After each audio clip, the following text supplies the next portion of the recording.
Welcome to Belfast Iconoclast. In this episode, I talked to Neil Faulkner about his new book, The People's History of the Russian Revolution. That's followed by a recording of the talk Neil gave on the topic on May Day weekend in Belfast.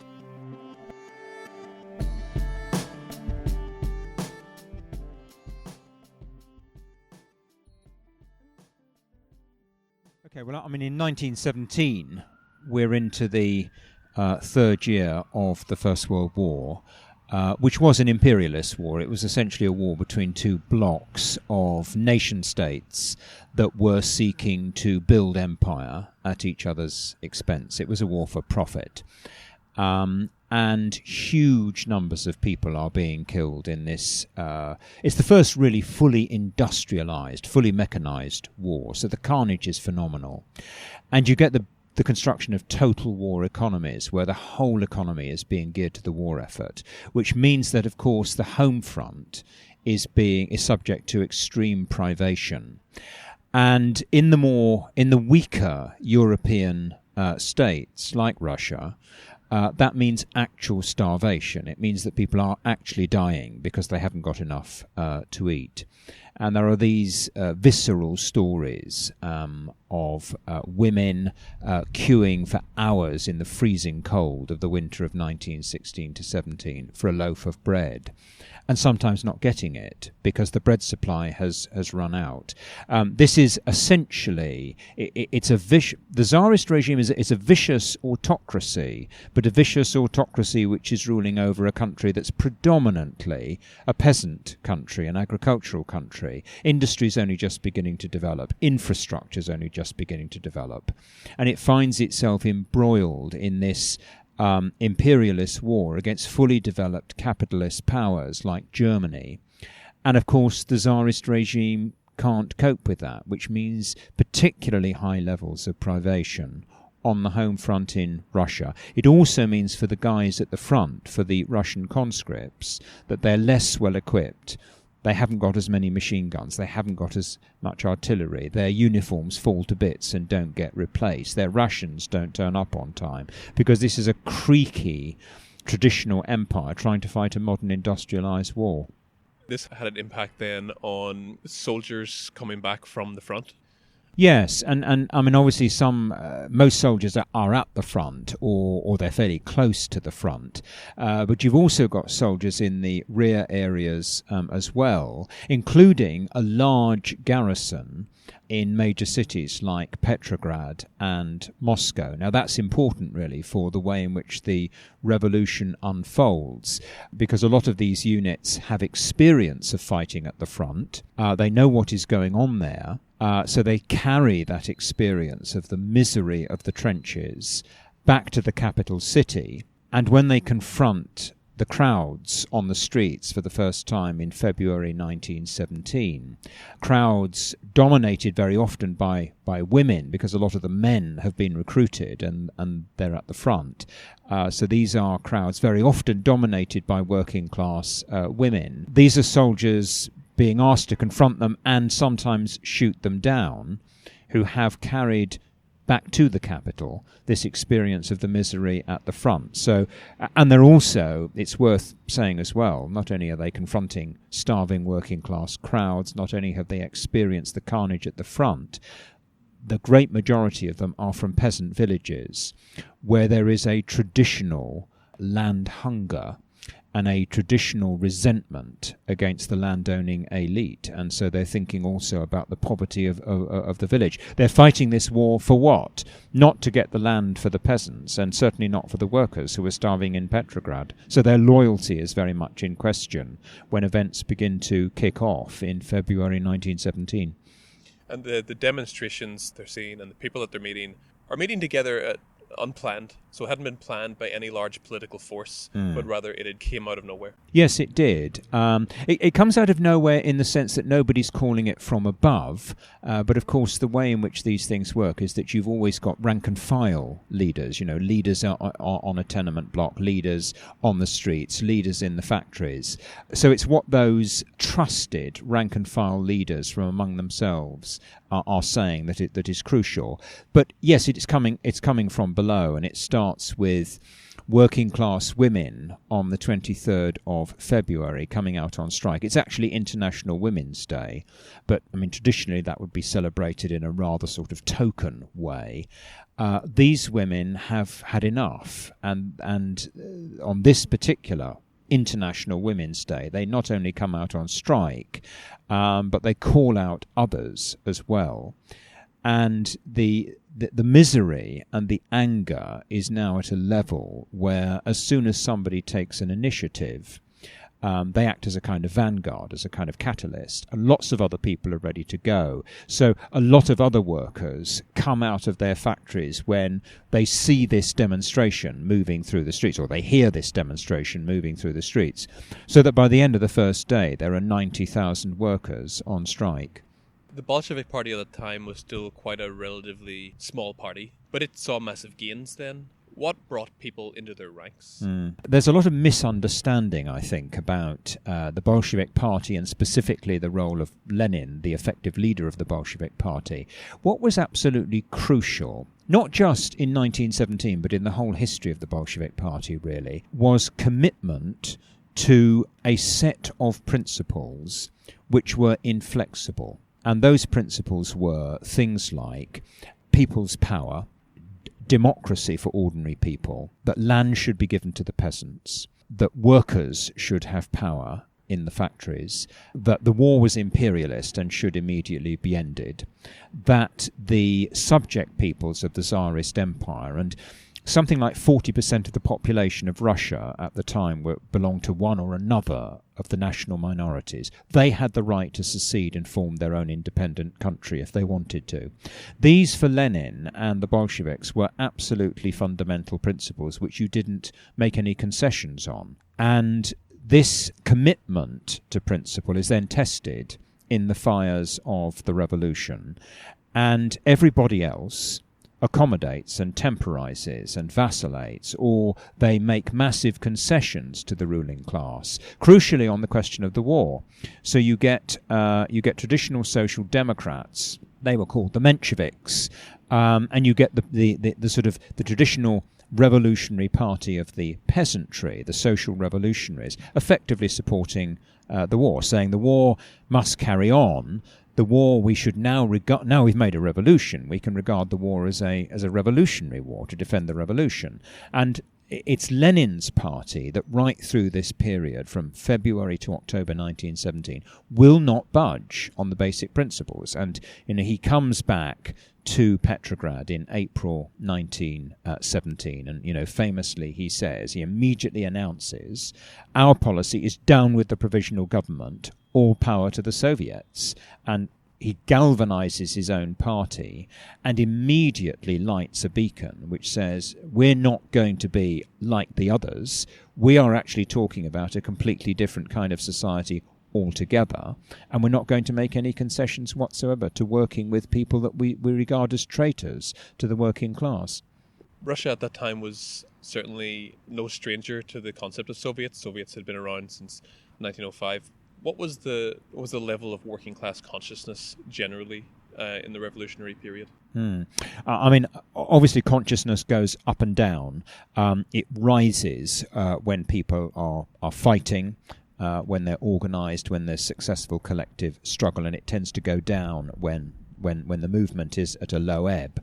But I think what's terribly important for understanding 1917 is the Great Dress Rehearsal, as it's sometimes called, which is 1905. Now, the 1905 revolution had created a new generation of revolutionary activists, many of whom, of course, are forced to go underground in the intervening period because the 1905 revolution is defeated, the revolutionaries go into the underground, or they keep their heads down, but they haven't forgotten the experience of 1905, and nor has the working class as a whole. So the working class has a memory of the Soviets, of the mass demonstrations, of the great strikes, of the possibility emerging in the course of 1905 of a radical transformation. And I think that whole experience, that whole working class experience, is then reactivated by what the women of Petrograd do in reigniting the revolution in February 1917. So the Soviets are immediately reborn. We've done Soviets before. We discovered Soviets. We created Soviets in 1905. They are basically mass assemblies, participatory assemblies of workers who are engaged in struggle, and that's where you go to discuss how you're going to carry the struggle forwards. We did that last time. So people instinctively know that that's what you do. You set up a Soviet. Ultimately, the revolution only lasted for a number of years. Can you talk briefly about what happened to it, why it died out? It's possibly the greatest tragedy in human history, because I think had the revolution not gone down to defeat, had it in fact spread to the rest of Europe, then all of the terrible things that followed in 20th century history might well not have done. And it's very important, I think, for us looking back on it to celebrate the explosion of democracy and self-activity that was represented by 1917, but to understand why it didn't succeed in spreading and building socialism, building a new society. We have to understand it, because otherwise we lay ourselves open to the argument of those who say, well, look, it was tried and it can't work, can it? They tried it once, they tried it in Russia, and it's been shown not to work. We have to be very, very clear that the Russian working class was a very small part of the total population. It was overwhelmingly a peasant country. It was a very poor country. It was one of the poorest countries in terms of per capita income in Europe at the time. The economy was torn apart by the First World War and then the Revolution and the Civil War, so that by 1921 it's estimated that industrial production in Russia had collapsed to just 15% of what it had been in 1914. Now, this is an already backward, impoverished country. This is a terrible economic collapse. And what does it mean? Well, it means that there's desperate scarcity, there's hunger. Large numbers of people actually quite simply die of starvation. Millions of people die of starvation in Russia in the 1920s. There are widespread epidemics. And in these desperate circumstances, of course, people are not busy making revolution. They're not busy going to their meeting of the Soviet to discuss how we're going to run the hospitals. They're busy simply trying to survive. Very many of them leave the cities altogether. They return to their villages because at least they can get something to eat in their villages, which they can't in the city. And you end up with a situation where all that is left standing in this collapse, this economic and social collapse, is the sort of party-state bureaucracy that's held things together, that has won the Civil War, that's just about maintaining some kind of basic supply of industrial goods, basic supply of food, or trying to, at any rate. That's all there is. That's the only kind of national force that's holding together. And without the revolution spreading to the rest of Europe, with Russia forced to rely exclusively on its own economic resources, that party-state bureaucracy emerges as an increasingly repressive force that's having to control the population, exploit the population, crush dissent, in order just to try and provide it, the country with the basic things that people need to live. What messages can we take from the Russian Revolution today, 100 years on?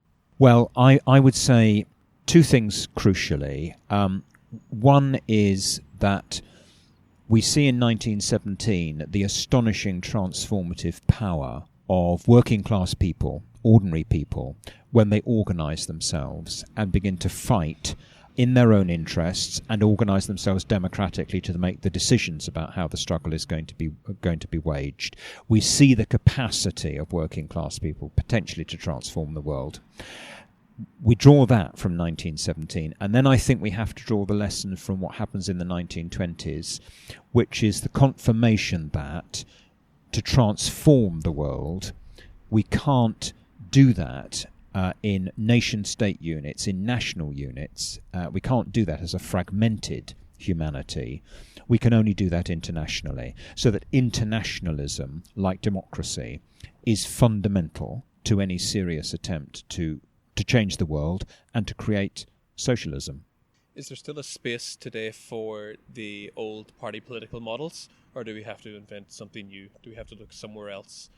I think what the history of revolution suggests, not just Russia but more generally, is that different types of revolutionary party, different types of revolutionary democracy, different ways of struggling in a revolutionary crisis occur in different periods in different contexts. So if you compare the French Revolution of 1789, say, with the Paris Commune of 1871, with the Bolshevik Revolution, with, say, what's happening in Spain in 1936, and so on, if you look at the experience of working class struggle, the struggle throws up many different forms of democracy, many different forms of party. And the historical lesson I draw from that is you can't build the revolutionary party in advance of the revolution itself. All you can do is create networks of revolutionaries, of activists, of socialists, of people who are working together in the movement for common goals. And it's the great upsurge from below of the masses themselves that will then determine the shape of the organs, of the agencies, of the party forms that we need to actually carry out the revolution. Today's keynote speaker is Neil Faulkner. Neil's a leading historian and has been a political activist for most of his adult life. He's a research fellow at the University of Bristol, and he has appeared on TV on numerous times, in particular Time Team. Neil, the floor is yours, brother. Thank you, Greg. Thank you, Jimmy. The left faces an ideological challenge which we probably haven't seen for a very, very long time, with the rise of the far right across Europe and in the United States. And I think, Greg suggested perhaps we're losing the argument. We do need to rebuild an understanding of how working people, when they organise themselves, have the potential to transform the world. Absolutely crucial. And useful as well that Jimmy has said something, because I know very little about the situation in Ireland at the time of the Russian Revolution. Very useful to have that reminder of the scale of the upheaval in Ireland, which of course was represented right across the world. What happened between 1917 and 1921, 22, 23 represented the greatest wave of working class revolution in history so far. And its effect was to shake international capitalism to its foundations. And I think it was, for a time, touch and go whether or not the system was actually going to survive. I think absolutely critical was the fact that the German Revolution failed. Had the German Revolution succeeded in the way that the Bolshevik Revolution in Russia had succeeded, then I think we might be living in a totally different world. This was an extraordinary event. And it was, above all, an explosion of mass participatory democracy. And that's going to be a major focus of what I have to say. And the reason it's a major focus is because most of us here have been around for a bit, haven't we? We are the veterans, in many cases, of a movement. And all of the great revolutionary movements of history are led by the young. We need to involve huge numbers of young people in radical movements for change, so we need to carry this message of what the Russian Revolution represents to that new generation of young activists. And that means, I think, putting the emphasis where it belongs, on the fundamental character of what happened in 1917, which is that it was an exercise in mass participatory democracy. And I say that because I think really the book is trying to deal with three connected misconceptions of the Russian Revolution. There's a mainstream misconception, which is in all of the kind of mainstream media.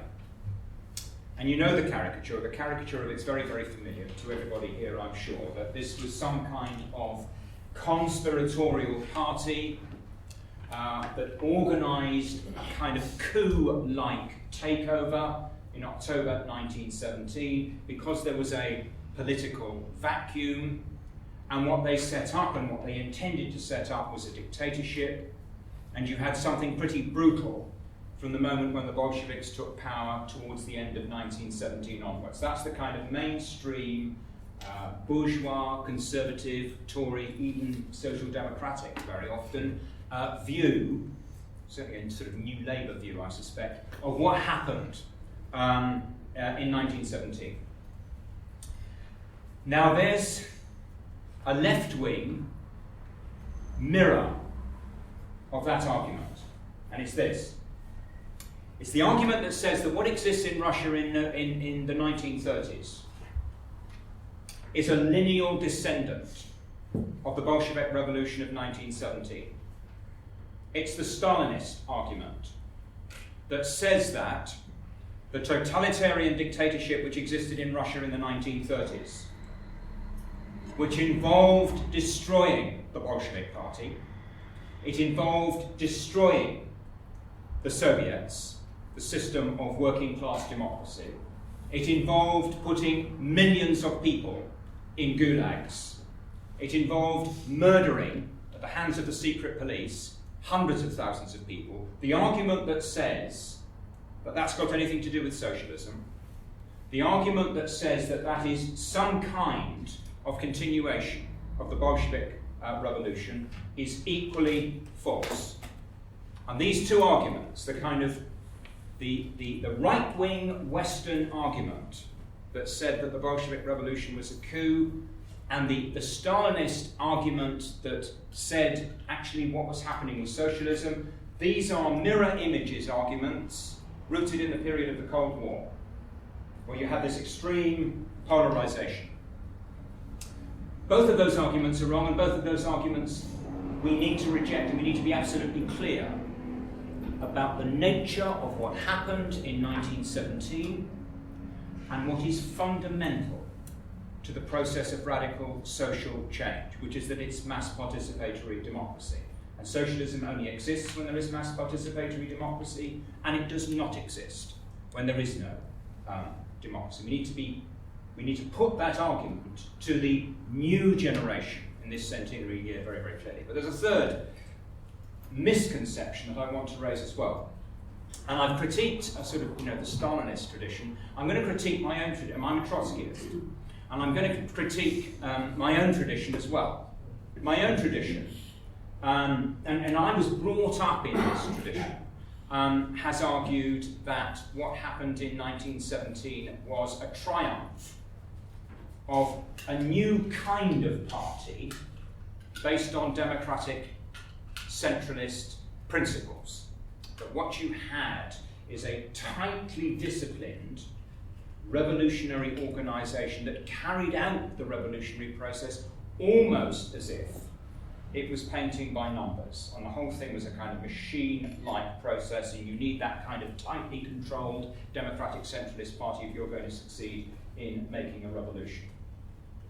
Well, although I believed that for a very, very long time, I don't believe it anymore, partly on the basis of a return to the Russian Revolution and a close look at the Russian Revolution, and I think we have to reject that as a model for how you make revolution.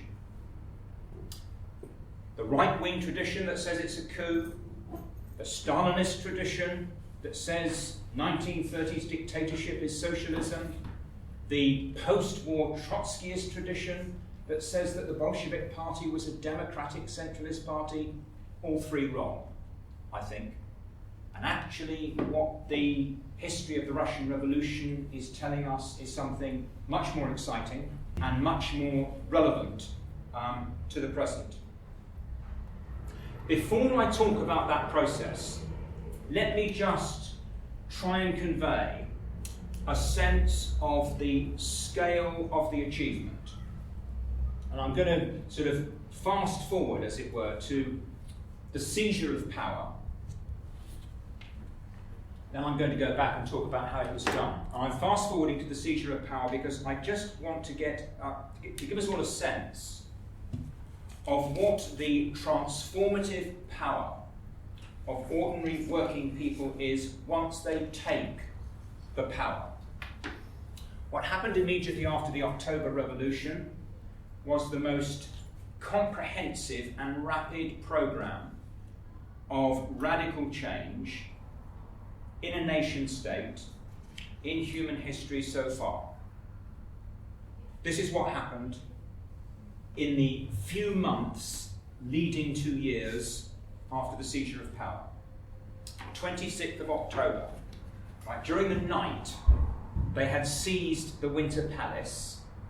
In fact, it was the early hours of the 26th of October when they actually got control of it. That's the completion of the October Days insurrection. So on that very day, a decree on peace is passed, calling upon all the belligerent peoples and their governments to start immediate negotiations for a just democratic peace. This is in the middle of the First World War. Also on that day, the 26th of October, a decree on land stating that private ownership of land shall be abolished forever, and all land shall become the property of the whole people and pass into the use of all those who cultivate it. Within a week, on the 2nd of November, a decree on the national question proclaiming full equality and the right of all peoples to free self-determination up to secession and formation of an independent state. A week later, on the 14th of November, a decree on workers' control stipulating that workplaces were to be run by all the workers of the given enterprise through their elected bodies in the context of planned regulation of the national economy. A week later again, on the 22nd of November, a decree on participatory democracy, arguing that the electors' right to recall those elected was the fundamental principle of true democracy in all representative assemblies without exception.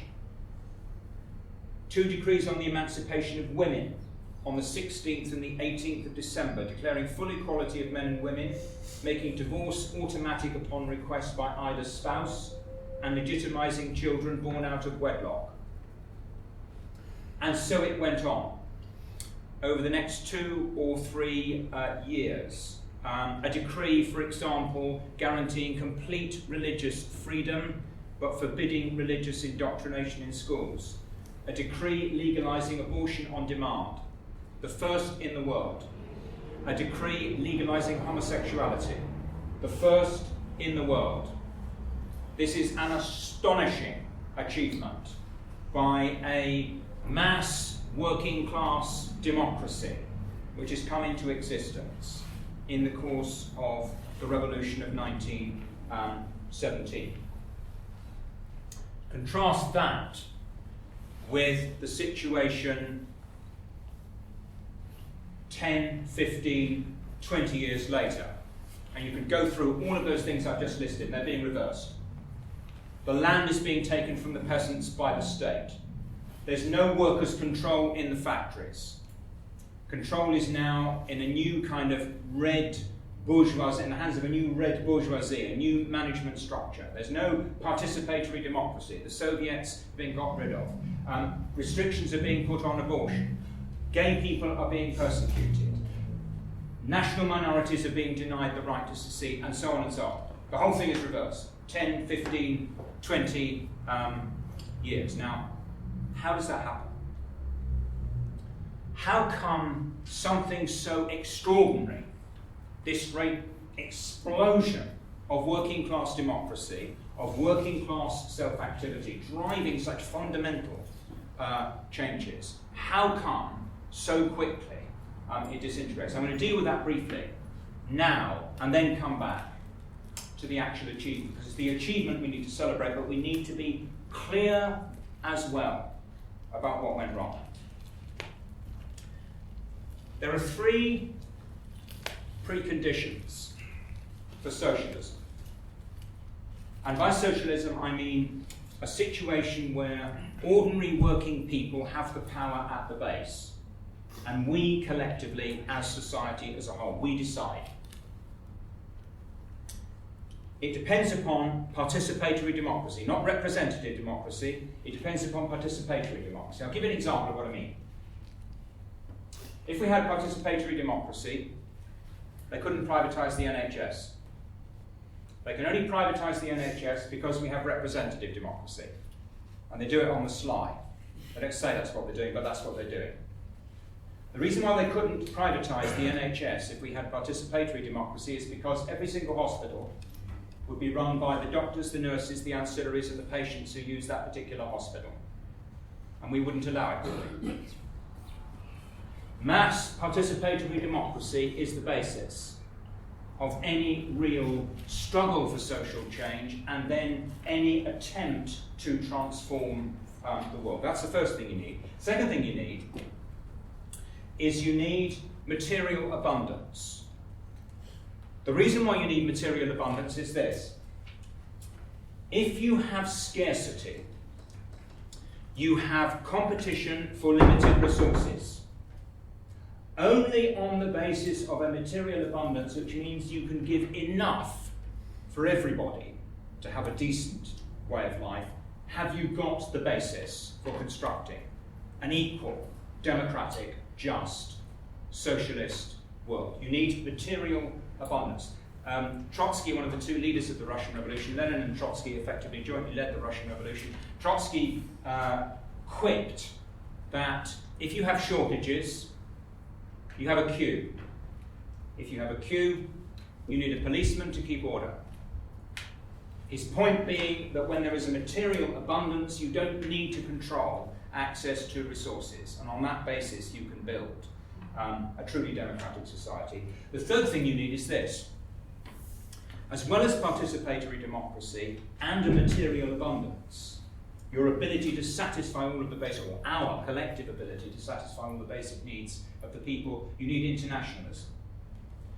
You need internationalism because you have to spread the revolution to avoid the revolution being isolated and blockaded by hostile capitalist forces abroad. The revolution has to go global. The revolution has to go international if it's going to succeed. There's no such thing as socialism in one country. And that was the Bolshevik position. Lenin said it, Trotsky said it, the entire Bolshevik Central Committee said it, everybody in the Bolshevik Party believed it. It was the view among revolutionaries across the whole of Europe that nationalism and socialism are incompatible. It is one or the other. Either the world is divided into competing national units, competing economically and competing sometimes militarily, or we are building an international economy and we're uniting everybody in the common good. You need those three things. You need mass participatory democracy, you need material abundance, and you need the revolution to spread internationally. Those three things all failed in Russia in the 1920s. The revolution did not spread. That meant that Russia was isolated, and it imploded in the most desperate poverty. It was impoverished already because of the World War. It was impoverished by the revolutionary process and by the civil war that followed, and they estimate that by the end of the civil war in 1921, the Russian economy, the Russian industrial production, had collapsed to 15% of what it had been in 1914. Just imagine what that means. This is already a backward country. It's an agricultural country. It's not a particularly developed country. Industrial production collapses to 15% of what it had been in 1914. So you have desperate shortages. You have people starving in the cities. You have epidemics spreading across the country. You have the cities being emptied of people because they cannot survive in the cities and they are returning to their villages. Cities anyway, which had always been relatively small. The working class was relatively small in Russia in 1914, 1917, a small proportion of a country that was overwhelmingly made up of peasants. And out of the wreckage, the economic wreckage, the one force that is left standing in the middle 1920s is the party-state bureaucracy. And the party-state bureaucracy emerges out of this crisis of collapse, of economic impoverishment, of isolation. This party-state bureaucracy emerges as the force that takes control of the Russian economy. We need to tell that story. We need to tell that story so that we can say to the young activists that I work with in London, you need to know about the Russian Revolution, because the Russian Revolution is not the gulags. The Russian Revolution is not Stalin. The Russian Revolution is not the destruction of democracy. The Russian Revolution is what happened in 1917 and this explosion of mass participatory democracy. That's why it's an inspiration to us. Let's go back to that, because we want to celebrate that extraordinary moment in human history 100 years ago. And I'm polemicizing against three different arguments, as I've indicated. So I want to pick up particularly on this notion that the whole thing was a kind of carefully planned conspiratorial process. Let's start with the February Revolution. I'll take three snapshots. The February Revolution, and I'm going to talk about the situation in between, and then I'm going to say something about October. Let's start with it. Two revolutions, of course. There's February, then there's October. What happens in February? Nobody called the February Revolution. There's no call from the Bolshevik Party. There's no call from the Menshevik Party. There's no call from the Social Revolutionary Party. No central committee is meeting and deciding we're going to start the revolution on the 23rd of February, International Women's Day. What happens on International Women's Day is that some working class women decide that they've had enough. They've had enough of the poverty, enough of the bread shortages, enough of trying to feed their families, and at the same time working 8, 10, 12 hours a day in the factories of Petrograd. Enough of standing in the freezing cold for 2 or 3 or 4 hours in a bread queue, and then before they get to the end of the queue, the shutters come down because the bread supplies run out.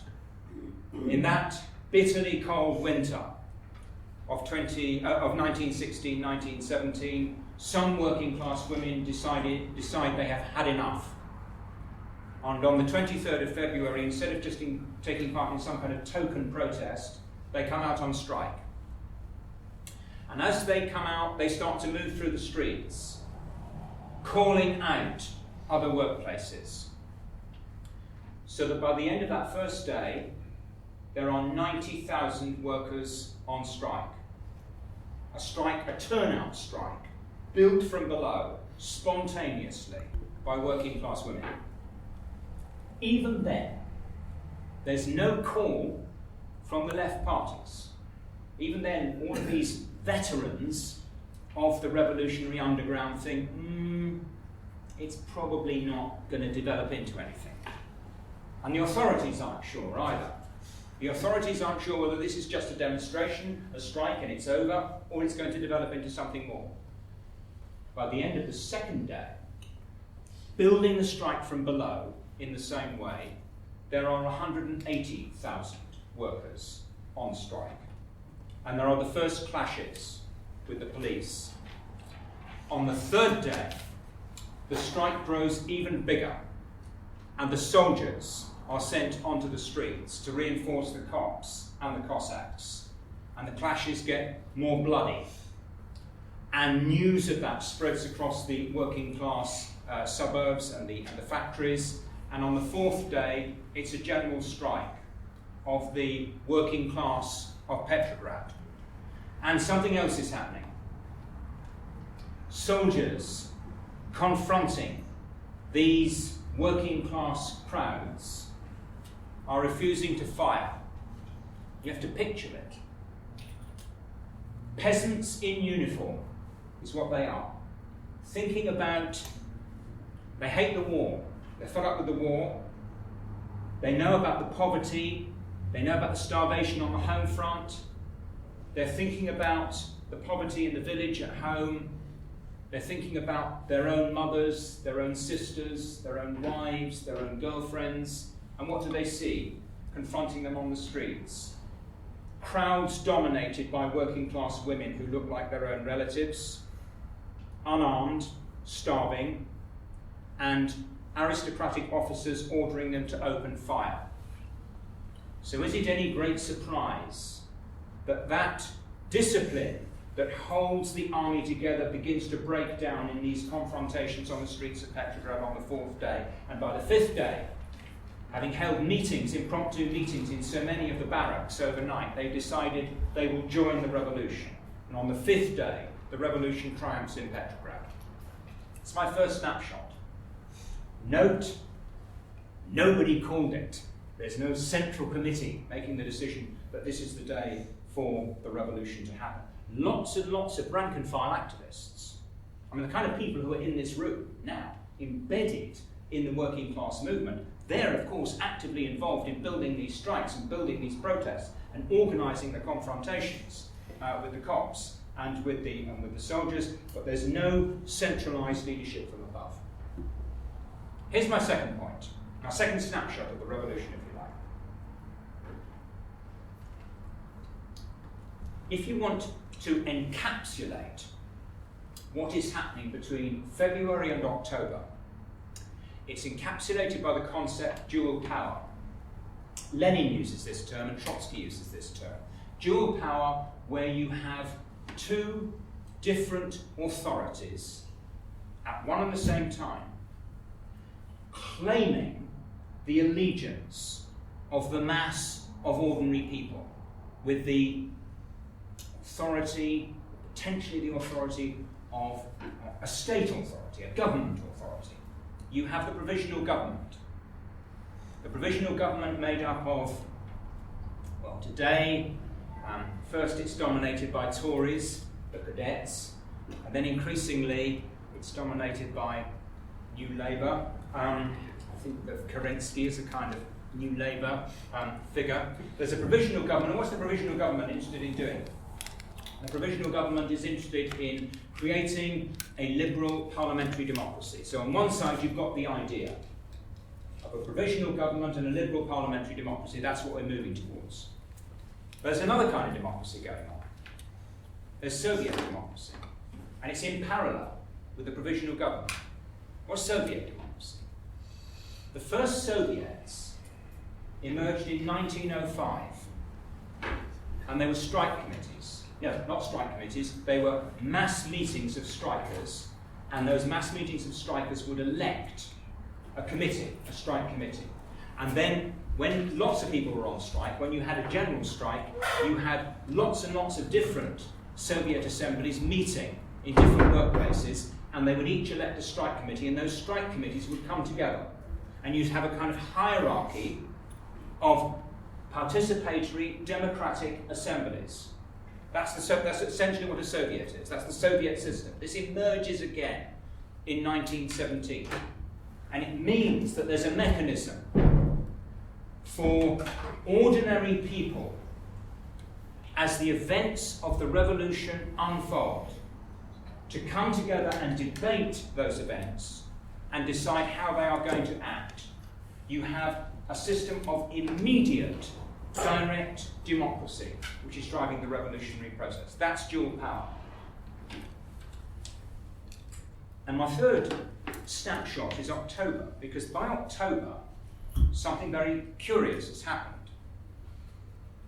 All of the authority that was once invested in the provisional government and in the parties represented in the provisional government has drained away. And there's virtually nobody supporting the provisional government and nobody supporting the parties forming the provisional government. And that draining away of support has been redirected into support for the Soviets. And the Soviets now are dominated by the Bolshevik faction of the Russian Social Democratic and Labour Party. Now, why is that? Because the Bolsheviks are not tainted by association with the provisional government, and the Bolsheviks have said consistently two things. Down with the provisional government, all power to the Soviets. In other words, the essence of revolution is that we transfer power from the provisional government to this network of mass participatory democratic assemblies. That's the essence of it. All power to the Soviets is the Bolshevik slogan. And why? Because only if we put power in the hands of the Soviets will we be able to implement the programme of the people, which is summed up in the slogan, bread, peace, land. Bread will involve a redistribution of wealth from the rich to the poor. Peace means precisely that, an immediate peace on the fighting fronts, an appeal to the German soldiers to make revolution against their own rulers, without any temporising. And land. Not land at some later date, not a partial redistribution of land, not wait until you're given authority from above, but land in the sense of the peasants are being invited on the ground to move into action and take the land now. All power to the Soviets so that we can implement this programme of peace, bread and land. Because that's the Bolshevik position. There's a Bolshevik majority in the Soviets, in Petrograd and across much of the rest of Russia by October 1970, because the Bolsheviks are the only people who are absolutely consistent about this. And when they launched the October insurrection, the October insurrection, some people say it looks like a coup, because the historians estimate that on the 25th of October, when the process reaches its climax with the storming of the Winter Palace, it's estimated there were probably only about 25,000 armed revolutionaries on the streets. Revolutionary sailors, revolutionary soldiers, and workers' militia, Red Guards. But if there were only 25,000 on the streets on that day, it was because that was all that was necessary. Because the supporters of the provisional government, the supporters of the old order on that day were so few that you didn't need any more armed men and women than that. And if you want a real measure of what is represented by October, you look not to the numbers on the streets on the 25th of October, you look instead to what happened on the 22nd of October, 3 days beforehand, in an event which Trotsky describes it in his great history of the Russian Revolution. He describes it as a review, a peaceful review of forces, and he estimates that on that day there were more people attending political meetings than at any other time in Russian history. So at any other time during 1917 or 1905, this was the most extraordinary outpouring of ordinary people coming into these mass meetings. And he describes the atmosphere like this. John Reed, incidentally, was there as well. And John Reed talks about the dark people, how suddenly, onto the stage of history, all of the dark people had come from the slums and the cellars and the tenements and the sweatshops, and suddenly it was the dark people who were making history. This is how Trotsky describes it, though. The people of the slums, of the attics and basements, stood still by the hour in threadbare coat or grey uniform, with caps or heavy shawls on their heads, the mud of the streets soaked through their shoes, an autumn cough catching at their throats. They stood there packed shoulder to shoulder, and crowding even closer to make room for more, to make room for all, listening tirelessly, hungrily, passionately, demandingly, fearing lest they miss a word of what it is so necessary to understand, to assimilate, and to do. The experience of the revolution, the war, the heavy struggle of a whole bitter lifetime, rose from the deeps of memory in each of these poverty-driven men and women, expressing itself in simple and imperious thoughts. This way, we can go no further. We must break a road into the future. There was a gigantic democratic mandate for the October insurrection, and it's given at this series of mass meetings across the whole of Petrograd on the 22nd of October. So that what happens in those October days, the October insurrection, is this supreme expression of this mass democratic movement coming to power. So, enough from me. I'm going to conclude by saying these two things. in this centenary year, we need to celebrate the essence of what happened in 1917, which is people's power taking the form of mass participatory democracy in half a dozen major modern industrial cities across Russia that had the effect of shaking world capitalism to its foundations. If we could do it then, we could do it again. But the other thing we need to say, as we try and win people to that vision, is that last time it went down to defeat. If it hadn't gone down to defeat last time, we'd be living in a very, very different world now. The difference this time is that the modern working class, the global working class, in the first half of the 21st century represents about half of the people on the planet. Working class today, 3.5 billion people. I think we've got a bloody sight better chance of winning next time round than our Bolshevik forebears did in 1917.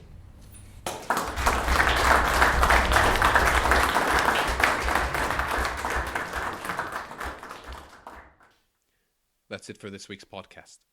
If you have any questions about anything you've heard in the podcast, drop us an email at belfasticonoclast@gmail.com or send a message on our Facebook page, facebook.com/BelfastIconoclast. Of course, you can also tweet us at BeFastIconoclast.